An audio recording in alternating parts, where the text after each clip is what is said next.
So the question, which I haven't formed yet, it might be just really easy to say, what are your 4 favorite things that you've read that are work related? So your 4 favorite work related reading items. Could be like a post, it could be a book, it could be a webinar. So maybe like influential resources that could be like talks or books, or you know what, I'm going to limit it to books. Let's say books. So your 4 favorite work related books, and this comes from Letterboxd. Letterboxd do this to people about movies, and the idea is it's an impossible question, and you might change your mind. And next week, because of the mood you're in, because of the context you're in, it's something else. So it's a classic, it depends answer. What are your 4 favorite movies right now? Oh God, well, I saw Inside Out 2 last week. Yeah, and I remembered Inside Out 1 was pretty amazing, but next month, like, I'll probably be watching something else, maybe something a bit more clever, like, I'll have to catch up on my Stanley Kubrick, or, my Russian literature adaptations. So yeah, it can vary, and it depends on context. It depends on what's going on in your life. Just like I think the motivation for someone to write a book, which is to help somebody in a situation that's specific to the topic that they're writing about. So long-winded way of asking the question, which I'm sure the answer depends on many, many things. And as you're giving your answer, you can explain why you went for this one. Maybe we could do like 1 and take turns, or if you want to go for 4, go for 4. That would be Go. amazing, because the first one is very easy, and then I need to think. And the longer I think, the more I'm like, I don't even know what. The first one is very easy because I have it here. Okay. And I think it's amazing, and this you won't mentioned work it this before, way, yeah. but it's Behave by Robert Sapolsky. And it's not so much work related when you think about, it's not a business book. It's more about human behavior book. But I think all of the things, like, this is very dense book for me. It's like, opening a chapter, and then I can just spend 1 week following up on different other resources that he's mentioning. And it's just amazing. And what I take from this book is like how people behave. It's I was writing about decision making, and actually it's Sapolsky who pointed me to this article, or this research about judges who are, the more hungry they are, the more grumpy they are, and the more judging they are, I guess. And it's like, on one level, it's obvious that this is how people are. On another level, we go to the office and we fool ourselves that, it's facts and figures, it's business, and let's analyze things, and let's find the best framework to make a decision, and other things that, like, they just don't work that way. And I think it's fascinating to see how we are fooling ourselves in many, many, many cases. How often we are looking for a framework that will justify a decision that is already made in our head. And now we just need to find the right framework that will say, yes, this is the right decision, follow it. Your facts and figures are correctly aligned with the decision that you have already made. So, and that is like just one angle. And the book is just full of all of this type of stuff that is mind-blowing for me personally. That's good. I'm interested in those kinds of books as well. And I'm changing my mind about the 4. I was writing 4 then. I'm already changing my mind, but I'm going to stick with the first one. It's a book called Flow by, and you might help me with the name, Mihail Csikszentmihalyi, I think is his surname. I think it's something like this. Csikszentmihalyi. Yeah, he's a researcher in the it's kind of behavior also, but it relates to the idea of the flow state, which is when you're working or engaged in an activity, like the one I always think of is practicing music. When you're trying to get something right, you're practicing an instrument, and you just get lost in the task. You're not thinking about time, you're not thinking about any other kind of pressure. You're fully engaged, and it's that point of challenge that's just enough to kind of keep it interesting and not so far beyond you that you're completely lost. And it was a big influence on me as a developer, you know, because I realized that I needed to kind of personally find more of that in my work, and to have more of that would be great. So it started influencing how I manage my time, you know, and like setting aside chunks of time to get into kind of deeper work, because I knew if I didn't do that, I'd never get to the bottom of the problems I was trying to solve.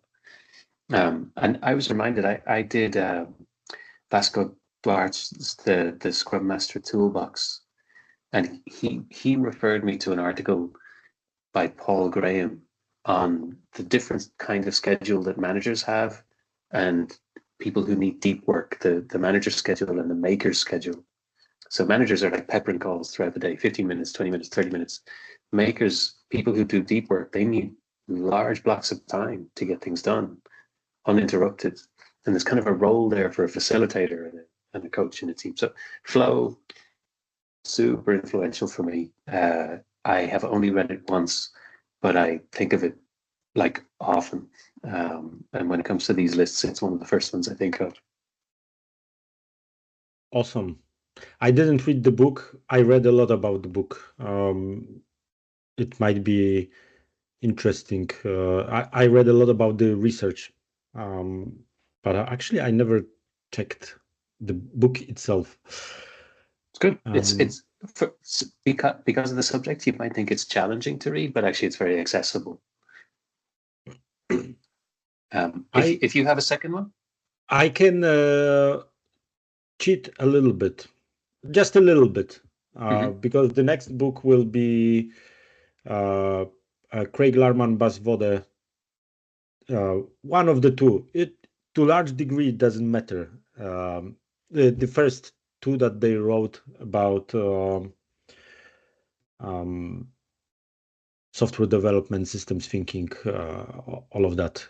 And why it doesn't matter is that it's probably less about the book, honestly. I read both books, and some concepts, just reading about them or even seeing the pictures that go together with the concept, it was still a bit difficult to grasp. And then when I was watching videos of Craig Larman explaining it, drawing it, or even going to the course with him, that's when I had the aha moment. It was funny because it was also like, so that's what you meant in that book when you were writing about this. So I can only highly recommend the books. I can even more highly recommend watching some of the YouTube videos where he explains some of the concepts from the books. I know there's a lot of now back and forth between I don't even like how to call complexity thinking folks and systems thinking folks. I still think that there's a lot of very useful tools, mental tools, ways of thinking in the systems thinking domain. And it's just great that someone applied this to software so deeply. And they've noticed, in my opinion, a lot of interesting patterns of how things work out in the a bit longer term. So yeah, I hope that we will be adding the covers of the books. We'll just add it somewhere here. Yeah, I never know which side I'm on. But we can make it. We could. I should stop doing that, because every time I do that, I feel like I have to edit the video to add the image where I'm pointing. So I've just done it again twice. So will I go? Will I go next? Go ahead. Okay, I'm changing my mind again. I'm going to go with Danny Kahneman and Amos Tversky, Thinking Fast and Slow. And this actually it's just Danny Kahneman, isn't it? This one was just very influential for me as well. It's Danny Kahneman was a behavioral economist. He was a psychologist who won the Nobel Prize for Economics with his colleague Amos Tversky. There's actually a book about them written by Michael Lewis that's really good as well. But I'm going to stay on track. It's Thinking Fast and Slow is the idea that there are two sort of systems of thinking that people have, System A and System B. He just literally or System 1 and System 2, I think he called them.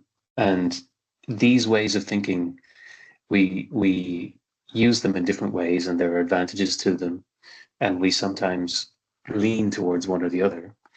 And your personality probably encourages you to lean towards one or the other. The idea is some people are quick to make decisions, and some people will take more time to think about it. Some people are more interested and gravitate towards work that takes a bit of time and is a bit kind of slow, and discussion, consensus. Others are like, no, let's go, let's move forward, make a decision, we're done. And you can almost immediately you can start categorizing and making sense of relationships and people you work with, and especially in a team situation. And the book is very democratic. It says, look, there's absolutely advantages to both systems. There's absolutely reasons for both to be there.